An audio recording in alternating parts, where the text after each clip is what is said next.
자, 이 파트에서는 인도 문명에 대해서 살펴볼 거예요.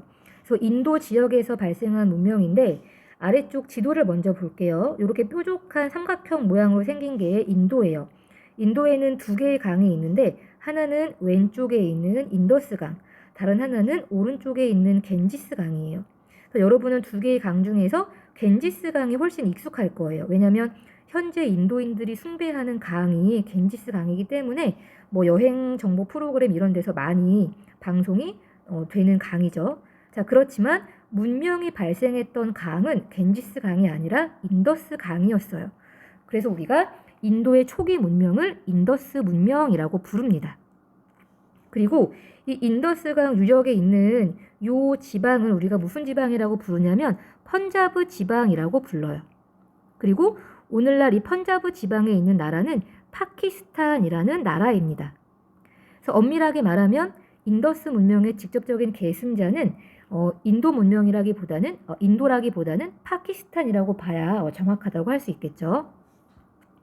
자, 이 일대에서 일찍부터 도시 유적이 발견됐는데 그 도시 유적의 대표적인 게 뭐였냐면 하라파와 모헨조다로였어요. 그러니까 요거 두 개는 도시 이름입니다. 그래서 하라파와 모헨조다로는 드라비다인 또는 드라비다족이라고 하는 사람들이 건설된 것으로 추정됩니다. 그런데 이 도시가 얼마나 정교하게 만들어진 도시였냐면 여기 지도, 그림이 나와 있는데 벽돌 한 장 한 장을 구워서 굉장히 정교하게 쌓은 도시의 모습을 갖추고 있었어요.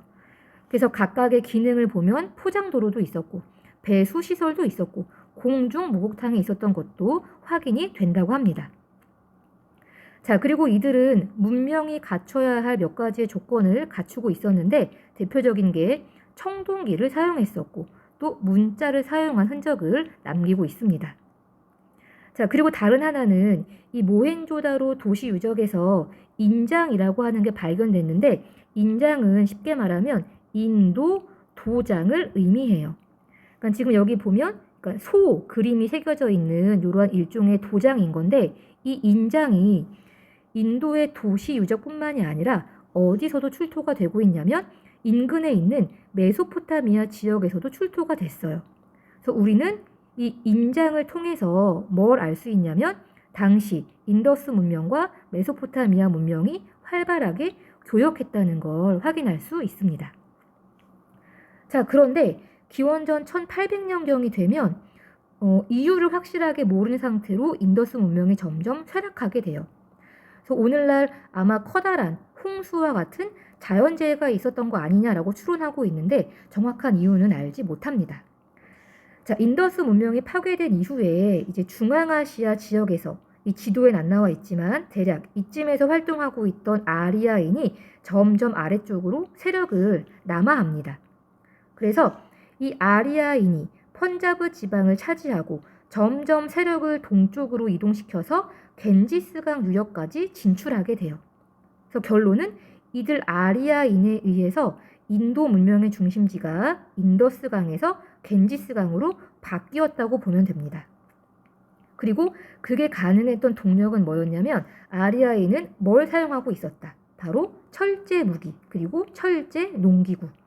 그래서 아리아인이 남하한 이후에 이 지역에 철제 무기를 활용한 정복 전쟁이 활발해지고 철제 농기구를 통해서 농업 생산력도 굉장히 증가하게 돼요.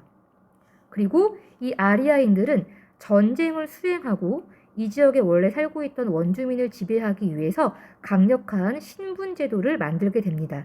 이 신분제를 뭐라고 하냐면 카스트제라고 해요.